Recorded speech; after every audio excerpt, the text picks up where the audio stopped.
오늘 우리에게 주신 하나님 말씀 욥기 1장 1절부터 22절까지의 말씀입니다.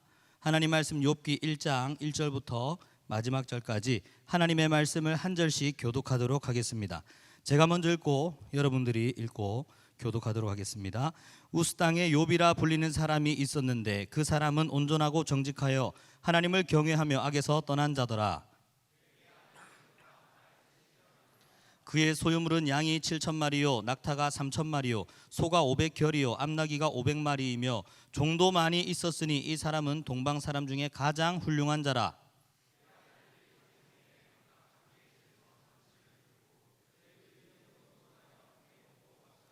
그들이 차례대로 잔치를 끝내면 욥이 그들을 불러다가 성결하게 하되 아침에 일어나서 그들의 명수대로 번제를 드렸으니 이는 욥이 말하기를 혹시 내 아들들이 죄를 범하여 마음으로 하나님을 욕되게 하였을까 함이라. 욥의 행위가 항상 이러하였더라.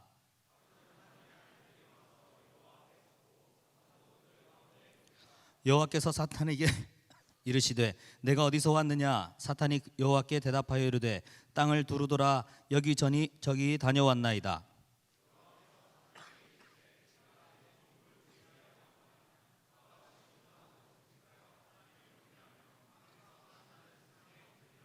사탄이 여호와께 대답하여 이르되 욥이 어찌 까닭없이 하나님을 경외하리이까.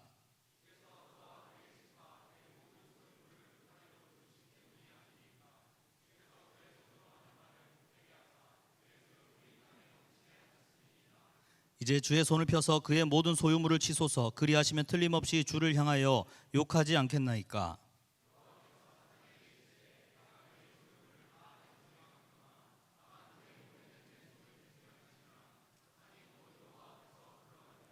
하루는 욥의 자녀들이 그의 맏아들 집에서 음식을 먹으며 포도주를 마실 때에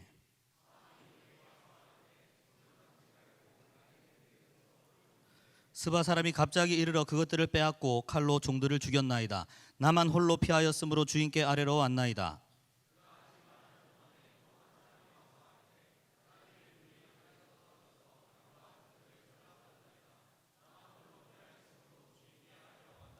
그가 아직 말하는 동안에 또 한 사람이 와서 아뢰되 갈대아 사람이 새 무리를 지어 갑자기 낙타에게 달려들어 그것을 빼앗으며 칼로 종들을 죽였나이다. 나만 홀로 피하였으므로 주인께 아래로 왔나이다.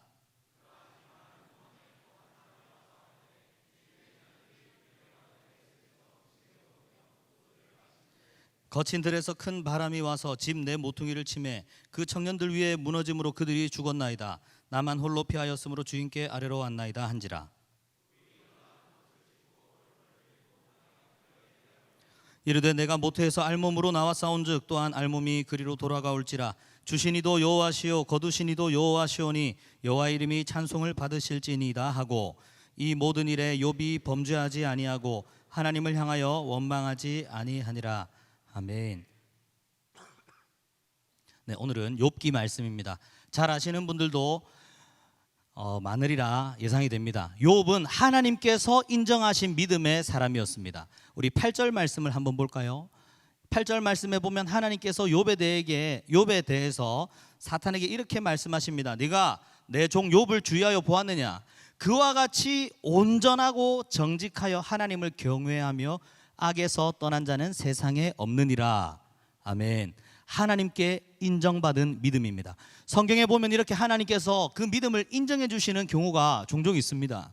우리의 믿음이 하나님 앞에 인정받는 믿음 되기를 주님의 이름으로 축원합니다. 그런데 이 욥이 굉장히 부자였단 말이에요. 동방에서 최고 가는 사람이었습니다. 재산도 많고 자녀도 많고 아주 훌륭한 사람이었습니다.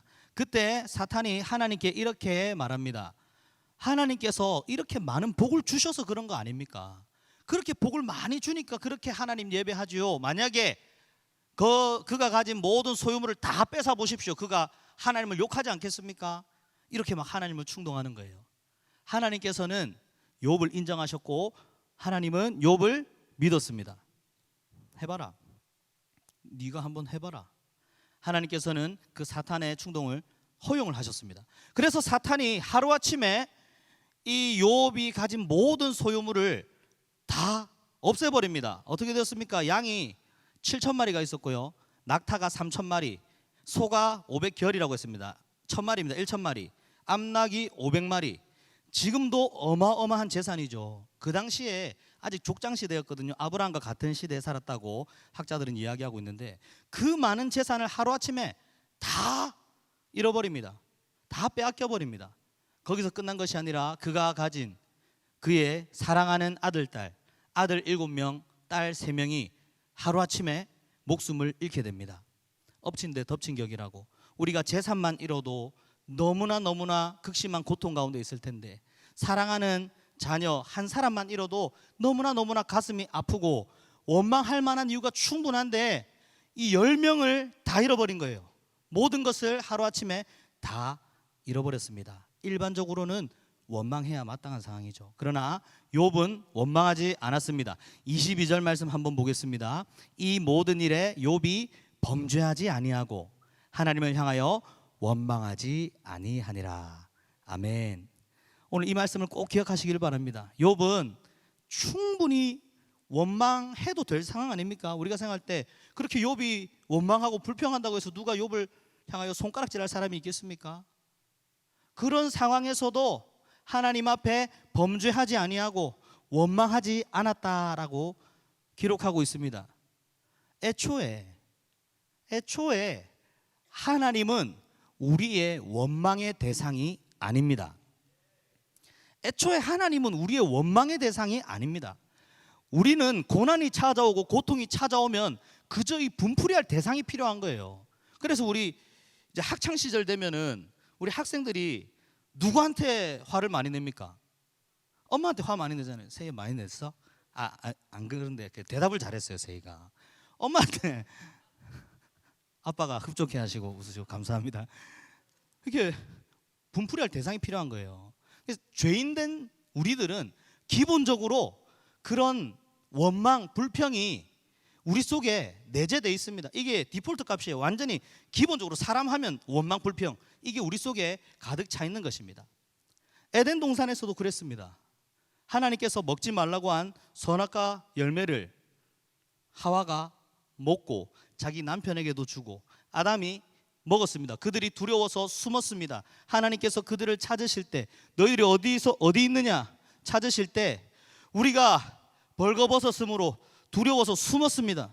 누가 너희의 벗었음을 알렸느냐? 내가 먹지 말라고 한 그 선악과 열매를 먹었느냐? 그때 아담이 이렇게 얘기합니다. 하나님께서 저에게 만들어주신 그 여자가 저한테 이걸 줬습니다. 그래서 제가 먹었습니다. 그때 여자는 사탄이, 뱀이 나를 꼬셨기 때문에 내가 이것을 먹었습니다. 이 사람들의 태도가 계속 누군가를 탓하고 원망하는 거예요. 그런데 여러분 보세요. 이 말을 잘 보면 이 아담이 하와를 탓한 것 같지만 하나님께서 나에게 만들어주신 이 여자가 저한테 줬습니다. 이게 무슨 얘기입니까? 이 원망이 결국에 하나님을 향하고 있는 것입니다. 우리는 쉽게 원망하지만 이 사실을 반드시 기억해야 됩니다. 우리가 하는 원망이 하나님을 향하고 있다는 사실을 기억해야 합니다. 잠언 19장 3절 말씀을 함께 보겠습니다. 다 같이 한번 읽어보겠습니다. 시작. 사람이 미련함으로 자기 길을 굽게 하고 마음으로 여호와를 원망하느니라. 사람은 이렇습니다. 죄인된 우리들은 미련하기 때문에 올곧은 길로 쭉 가야 되는데 자기의 길을 굽게 합니다. 자기의 길을 굽게 하고 하나님을 향해서 뭐 한다고요? 원망하는 것입니다. 성경을 보면 이런 원망의 결과는 항상 심판이었습니다. 이 원망 자체도 문제이지만 이 원망의 결과도 큰 문제입니다. 원망을 하면 혼자 벌 받는 게 아닙니다. 내가 원망하는 순간 이 원망이 옆에 사람에게 퍼져갑니다. 옆에 사람들이 같이 원망하고 광야에서 어떤 일이 있었습니까? 하나님께서 그들을 애굽 땅에서 종된 애굽 땅에서 구해내 주셨는데도 불구하고 광야길에서 길이 불편하다고 원망했습니다. 원망하고 불평했습니다. 동시에 다 같이 했을까요? 어떤 한 사람이 시작한 거예요. 그 원망이 퍼져가니까 하나님께서 이렇게 말씀하십니다. 너희를 향한 이 원망은 너희를 향하는 것이 아니라 나를 향하고 있다. 원망은 그 공동체를 무너뜨리는 죄가 됩니다. 하나님을 원망하지 않는 저와 여러분들 되기를 주님의 이름으로 축원합니다.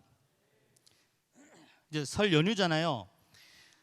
여러분들 잘 아시는 분들 계실지 모르겠지만 저에게 딸이 3명 있는데 이제 우리 첫째 딸이 초등학생이 돼서 이제 이 자리에 앉아 있습니다. 그런데 너무너무나 내성적이에요. 아빠를 닮아가지고. 잘 모르시는 분들 계신데 제가 정말 내성적인 사람이거든요. 근데 애들을 보니까 이 티가 나더라고요. 인사해라. 저는 내성적이도 인사는 잘했는데 인사도 잘 안 하고 얼마나 제가 교육을 시켰는지 모릅니다. 특별히 설날에는 뭐 하죠? 세배해야 되잖아요. 어른들 보고 세배도 해야 되는데 세배 잘해라.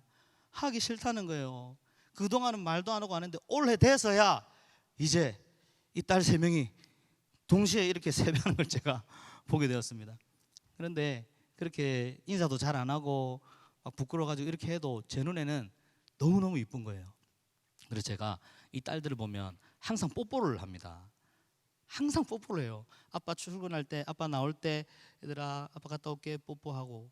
그런데 제가 이제 우리 둘째를 보면서 야, 참 나를 많이 닮았구나 이런 생각을 합니다. 첫째도 셋째도 아빠 뽀뽀 이러면 그냥 거리낌 없이 바로 입에 쪽 이렇게 하거든요. 둘째는 입에 하기 싫은가 봐요. 약간 상처를 받을 것 같은 마음이 살짝 생겼는데 어릴 때 제가 생각나더라고요. 제가 어릴 때 뽀뽀하는 게 그렇게 싫었거든요. 그래서 엄마 아빠가 저한테 뽀뽀를 하면 제가 닦았습니다. 이렇게. 그래서 엄마 아빠가 니 왜 닦노? 닦지 마라 이래가지고 알았다 이러고 뽀뽀하고 나면 안 볼 때 쓱 닦아보고 막 이렇게 했거든요. 저의 그런 모습이 생각이 나더라고요. 그래서 제가 어릴 때부터 그 뽀뽀를 안 해가지고 제가 이제 부모님 뽀뽀를 어릴 때부터 안 받고 이렇게 쭉 자라왔거든요. 그런데 그러던 어느 날 제가 30살이 됐을 때 엄마의 뽀뽀를 받았던 일이 있습니다. 오늘 그 이야기를 함께 좀 나누고 싶습니다. 2016년도에 제가 중등부를 맡아서 베트남으로 단기 선교를 가게 됐어요. 제가 그때 처음으로 단기 선교를 갔거든요. 뭐를 준비해야 되는지 가서 뭐 해야 될지 정신없이 갔다가 아이들 데리고 정신없이 갔다가 정신없이 이제 일정을 마치고 한국에 도착을 했어요. 새벽에 도착을 해가지고 다 정리하고 집에 도착해 보니까 너무 피곤하더라고요. 그때 이제 안방에 에어컨이 있었거든요. 부모님 방에. 그래서 제가 너무 피곤해서 또 덥고 피곤해서 안방에 들어가가지고 에어컨을 켜놓고 잠시 쉬어야 되겠다 하면서 잠을 잤습니다. 눈을 붙이고 잠을 자고 있는데 그때 제가 30이었거든요. 잠을 자고 있는데 갑자기 누가 제 볼에 뽀뽀를 쪽 하는 거예요. 제가 뽀뽀를 안 받은 지 지금 30년이 넘은 20년이 넘은 상황이었는데 뭐 뽀뽀를 해서 딱 눈을 떠보니까 엄마더라고요. 제가 자다가 깨가지고 너무 놀랐어요. 벌떡 일어나면서 제가 엄마를 끌어안았습니다. 끌어안고 엄마 괜찮다 괜찮다 뭐 아무 말도 안 했어요. 그냥 뽀뽀했는데 직감적으로 제가 이거 무슨 일이 있구나, 큰일 났구나 이걸 알겠더라고요. 제가 엄마 안아주면서 엄마 괜찮다 엄마 괜찮다. 그때 엄마가 그렇게 말씀하시더라고요. 그래 사실 엄마가 아프단다, 엄마가 암에 걸렸단다. 그 말씀을 듣는데 너무 놀랐거든요. 그런데 우리가 지금까지 배운 것처럼 그래 이 고난의 때가 위기의 때가 또 기회의 때가 되겠지. 엄마 괜찮다 걱정하지 마라. 알고 보니까 어머니가 제가 선교 가기 전에 이미 그 소식을 알았는데 아들이 선교 이제 처음으로 떠나는데 막 방해될까 봐 말씀을 안 하셨더라고요. 집에 왔을 때 그제서야 그 자고 있는 아들 그 30이 됐는데 그 뽀뽀를 하고 싶었나 봐요. 제 볼에 뽀뽀를 그렇게 하셨어요. 어떻게든 믿음으로 이겨내보자 하면서 온 가족이 같이 마음을 모으고 병원에도 같이 다니고 또 항암 치료도 하고 이렇게 했습니다. 그런데 우리 또 환우들 가족분들은 아시겠지만 쉬운 일은 아니잖아요. 또 시간을 써야 되고 또 일부러 또 같이 가야 되고 많은 일들이 있잖아요. 그런데 나름대로 잘 하고 있었던 것 같아요. 그렇게 옆에서 이렇게 잘 돕고 있는데 어느 날 엄마한테서 갑자기 전화가 왔습니다. 제 어머니가 전화가 왔는데 받아보니까 상우가 엄마가 넘어져가지고 허리가 너무 아프다, 집에 좀 온나. 항암 치료를 받고 온 날에 저희 어머니가 혹시 여기 성명순 권사님 아시는 분 있으세요? 손 한 번만 들어주시겠어요? 비유를 한번 보겠습니다. 와, 이제 한 반은 안 되는 것 같아요. 반 정도 되나 모르겠네. 아무튼 감사합니다. 우리 성명수 목사님 아시는 분들은 아시겠지만 성격이 그렇게 꼼꼼하고 집을 그렇게 깨끗하게 청소하고 하는 그런 성격이에요. 항암 치료받고 왔는데 그날 화장실 청소하겠다고 화장실 청소하다가 미끄러져서 넘어져가지고 엉덩방아 찌면서 허리가 부러진 거예요. 그래서 저한테 전화가 온 거예요. 제가 급하게 운전해서 집으로 가서 엄마를 모시고 병원으로 갔습니다. 마음이, 제가 그동안 원망 한 번도 안 했거든요. 엄마가 암에 걸려도 원망 한 번도 안 했는데 마음이 너무너무 아프더라고. 왜 하필 지금 이렇게 항암 치료하고 온 날 엄마가 이렇게 넘어져서 다쳤지. 병원에 가보니까 허리가 부러졌는데 지금 항암 치료 해가지고 수술도 못하고 이러지도 못하고 저러지도 못하고 있는데, 그렇게 엄마를 병원에 입원시켜 놓고 제가 교회에 와야 되는 거예요. 제가 지금 2016년도부터 지금까지 국제스쿨에서 채플 인도하고 있거든요. 채플할 시간이 다 된 거예요. 엄마 좀 있으라, 내가 갔다 올게 하고 운전을 해서 교회까지 오는데 그때는 너무 화가 나더라고요. 너무 원망이 되더라고요.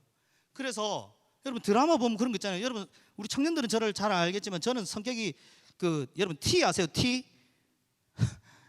굉장히 감성보다는 이성에 충실한 사람이거든요. 근데 너무너무 눈물이 나오면서 드라마에서 막 울면서 운전하는 그거 있잖아요. 제가 그거 하고 있더라고요. 하나님 도대체 왜 지금 이렇게 하십니까? 하면서 하나님 향해서 원망을 하고 있었어요. 그렇게 와가지고 제가 도착하면 뭐 해야 됩니까? 애들한테 여러분 안녕하세요 이렇게 하면서 제가 또 설교를 해야 되는 거예요. 너무 자괴감이 드는 거예요. 근데 또 그렇게 했어요. 와서 여러분 안녕하세요 하고 또 엄마한테 갔습니다. 그런데 저희 어머니가 제 표정을 아셨어요. 저희 어머니가 저녁에 저를 부르시더라고요. 아들아 하면서 저희 어머니께서 이렇게 말씀하셨어요. 한번 잘 들어보세요.